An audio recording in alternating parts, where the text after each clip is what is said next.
Ito ang buong nilalaman at punto ng pagtuligsa ni Senador Rodante Marcoleta noong Mayo 9, 2026 sa pagdinig ng Senado. Diretsahang kinuwestiyon ang DepDev, Department of Economy, Planning and Development, at Kalihim Arsenio Balisacan. Ukol sa pagluluwas o pagbebenta ng ating sariling uling kowal sa ibang bansa habang patuloy na tumataas ang presyo ng kuryente at langis sa loob ng bansa. Ang katwiran at katanungan ni Marcoleta. Bakit ibinebenta sa labas habang tayo ay nagbabayad ng mahal? Mayroon tayong sariling uling dito sa Pilipinas. Pero bakit ini-export or ibinebenta natin ito sa ibang bansa tulad ng Japan, China at iba pa? Kung gagamitin lang sana natin ito dito, bababa sana ang presyo ng kuryente at hindi tayo aasa pa sa inaangkat na uling at langis. Binigyang diin niya, sa loob lang ng 2 linggo, tumaas ng husto ang presyo ng diesel, gasolina, at singil sa kuryente habang ang sarili nating yaman ay inilalabas pa palabas. Labis na kabalintunaan daw ito. Pawalang bisa ang dahilan nila. Mababang kalidad lang ang atin. Ang sagot daw ng gobyerno at DepDev, hindi kasi magamit dito. Mababa ang kalidad o low calorific value lang kaya ibinebenta na lang. Sagot ni Marcoleta. Kung hindi pwede, gamitin dito. Bakit binibili? NG ibang bansa? Kung walang silbi, bakit sila nagbabayad at nagpapadala pa ng barko para kunin ito? Mali at hindi katanggap-tanggap ang dahilan ninyo. Nawawalan tayo ng pagkakataong mapababa ang presyo. Ang uling pa rin ang pangunahing. Pinagkukunan ng kuryente natin, halos 50-60% ng supply ay galing dito. Kapag ibinebenta natin ang atin, napipilitan tayong bumili ng mas mahal na uling galing Indonesia or Australia. Kung panatilihin at gamitin natin ang sarili natin, babagsak ang presyo ng kuryente. Ito ang pinakasimpleng solusyon pero bakit ayaw ninyong gawin? Tumaas ang langis at kuryente ng sabay ibinida niya. Sa loob lang ng 14 araw, diesel, plus P1 ng 50 hanggang 2.0 kada litro. Gasolina, plus P00 hanggang P70 kada litro. O singil sa kuryente, Basor 40 hanggang Celsius 60 kada kilowatt. Lahat ito tinatamaan ng mga mamimili at negosyo, habang ang kita lang daw ng mga kumpanya ng minahan at ng gobyerno ang lumalago sa pagbebenta palabas. Tinanggihan at binatikos niya ito. Lahat ng sinabi niyo ay dahilan lang. Ang totoo, mas inuuna ninyo ang kita kaysa sa kapakanan ng mamamayan. Ang simpleng lohika. Kung meron tayo, gamitin natin para bumaba ang presyo. Bakit nyo pa kailangang ibenta kung kailangan natin ito? Hiningi niya, ipatigil agad ang pagluluwas, ayusin ang pamantayan, at gamitin muna ang sariling yaman bago magbenta palabas. Sa ngayon daw ipapatawag na rin nila ang Department of Energy at mga kumpanya ng kuryente para linawin kung bakit ganito ang sistema habang lalong naghihirap ang publiko sa pagtaas ng presyo. Sa ngayon po, napakataas ng kuryente. Yesterday, I was able to talk to a manager of the bank, of a bank. Nagko-complain siya po sa taas ng kuryente. Kung yung nagko-complain po yung security guard niya, I would have understood it well. Manager po siya ng bank pero she feels the pinch of the price of electricity. By suspending the operations of WESM, was that the right response? Why did you not, for example, recommend that the Semirara coal production should not be imported but should be utilized locally? Wala na nga po tayong panggatong eh. We are dependent on diesel. Most of our energy plants are dependent on diesel. Pinakamalaki po yung diesel. Lalo na po yung spag areas which are confronting problems in the days to come. Bakit hindi po niyo sinuggest na invest na in-export natin ang coal production natin? Kahit na po sinasabi nila, we're exporting this because we cannot use it locally. That's very ironical, Mr. Chair. Sabi po nila, low calorific value. Eh, ba't po binibili ng ibang bansa kung low calorific value? Meron po akong kakilala, bibilihin niya lahat kung wag lang nyo lang i-export. I think, magamit natin yung coal natin, yun ang magpapababa sa kuryente. Bakit hindi po ganun? Hindi po namin nakikita yung talagang gagawin ng DepDev. Kung paano ang recommendation ninyo para ma-address po natin. Hindi po yung pagtalakay lamang kung ano-ano po kung pinagagawa natin. Pero sa ngayon po, hindi na-feel ng mamamayan yun eh. Sa ngayon po, walang na-feel. Kahit naikwenta po natin lahat kung ano po yung monitoring na ginawa natin. On March 24, Mr. Chair, the first hearing of this committee, sinabi ko na po yung ibang alternatives. Meron po akong present na independent data kung saan makakakuha ng murang gasolina sa magitan ng mga business import models and procedures na pinresent ng mga informants sa Singapore. Nandun po yung DepDep ng first hearing. Did you monitor and validate those independent data? After 1 month. The fact that the oil companies present at that time were so silent, I assume that they also monitored the data. Maybe they monitored that the data are correct. Kaya ayaw nilang gawin yun. And more discouraging, Mr. Chair, yung DOE hindi rin minonitor. 1 month na po ang nakakaraan, Mr. Chair. Masama po ba kung i-validate natin kung tama pala yun o hindi? Alam po ninyo, minonitor ko pa rin ngayon. Medyo tumaas lang ng konti, but these are still manageable eh. Bakit po walang gumawa? I understand the position of the oil companies. Pagka ginawa nila yun, mura talaga eh. Bakit ang DepDep hindi niya ginawa?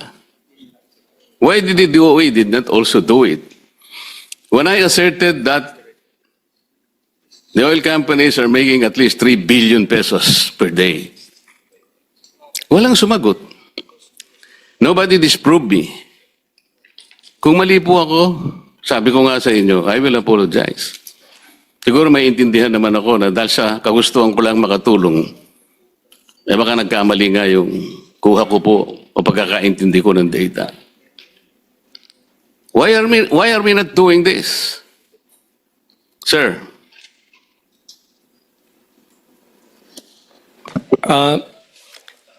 I am well, ang DepDep po dito is acting as the secretary of the Uplift Committee. Many issues have been discussed in the committees.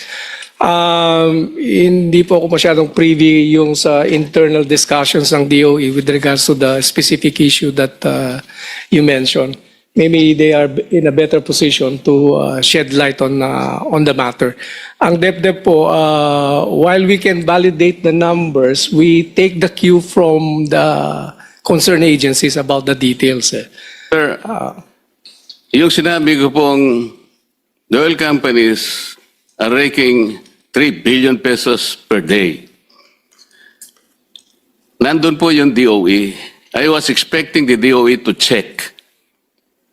Ang DepDep po, ang aming anticipation, at the very least, kasi po, 2 weeks after the war broke out in the Middle East, 2 weeks lang po, the prices of diesel lang po to,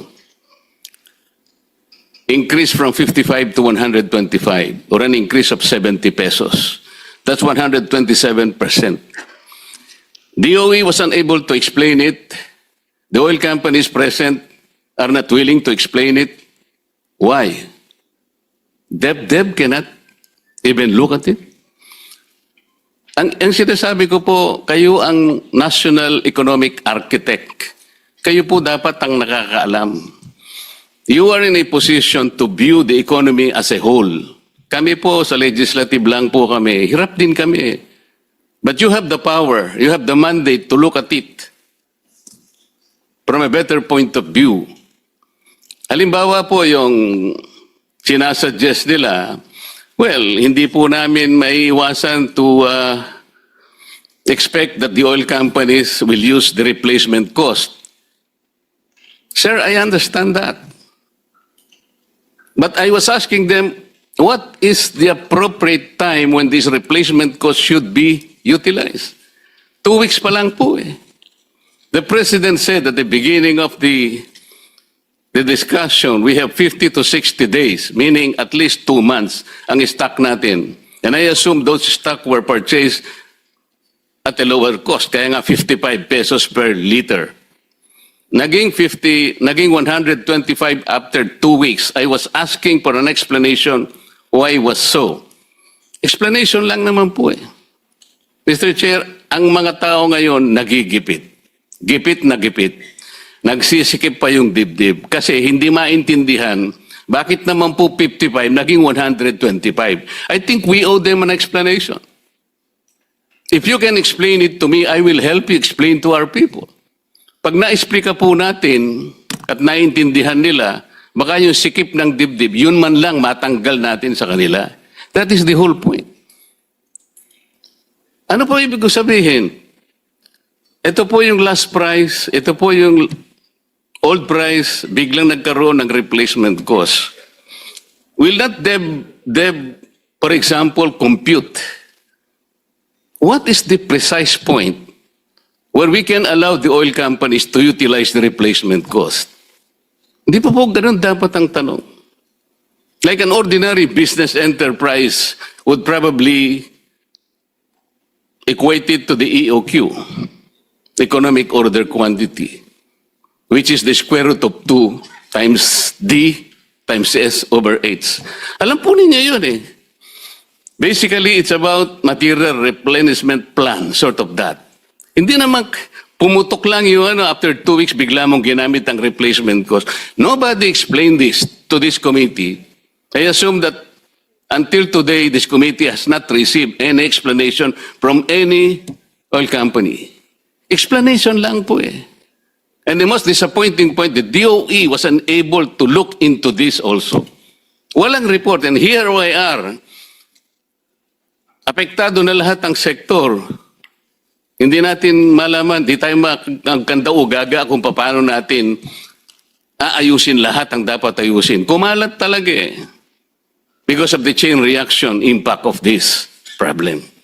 Pero kung tinignan lang po natin, ito po yung gusto namin sana. 1 month ago, I've been asking, ulitin ko, Mr. Chair, parang I am the lonely voice in the wilderness. Parang ako si John the Baptist, Mr. Chair. Walang ayaw nyo bang pakinggan ba lang? Wala bang sense yung sinabi ko na these are independent data, nobody validated. Maybe they validated it, but they found it to be true. Kaya they kept silence. They kept their silence. This is the kind of report that we will receive today. Will this assuage our people? Hindi po, hindi ganun eh. We were expecting bold measures from the DepEd. Kayo po ang nakakalam. Semirara coal production, atin po yun. Why are we exporting it? Do you have an answer for that? Ba't iba pong bansa ang gumagamit? Wala na nga po tayong panggatong eh. Binibenta pa natin ang panggatong natin. Do you have any answer, sir? Sir, yung pong, kasi dalawang, do I understand your question, sir, is that dalawang implications yan. One is, ano yung technical basis for yung cost recovery mechanism or pricing adjustment na ginagawa ng mga oil companies? I submit that's a very technical issue that we in DepEd cannot give a good answer to that without inputs from DOE. Kasi Sir, that's a very... kaya nga po, DepEd kayo eh. Can I There just... is no law barring you from consulting with the DOE. Opo. Kaya nga po, yan po ang... But after 1 month, have you done that? We were expecting them to raise this in the uplift committee meeting, sir. Kasi it's an uplift committee issue. You are expecting them. That's passive. Why don't you talk to them? Well, You should have talked to them 1 month ago pa po ito eh. Eh kung ganito po, hindi ko alam kung saan tayo papunta rito. Those data need to be validated. Kung totoo sila, hindi po ganun kataas ang presyo. We are romanticizing on the Straits of Hormuz. We're baffled by the phenomenon of Strait of Hormuz. Puro si Hormuz na lang. But we're not looking at the true picture. Hindi po ba kayo nagtataka? Wala man lang pong nag-disprove sa akin when I said, Mr. Chair, your companies are making 3 billion pesos per day. Weren't you surprised na hindi man lang sila sumagot po? Walang sumagot. And I assume that their silence is acquiescence.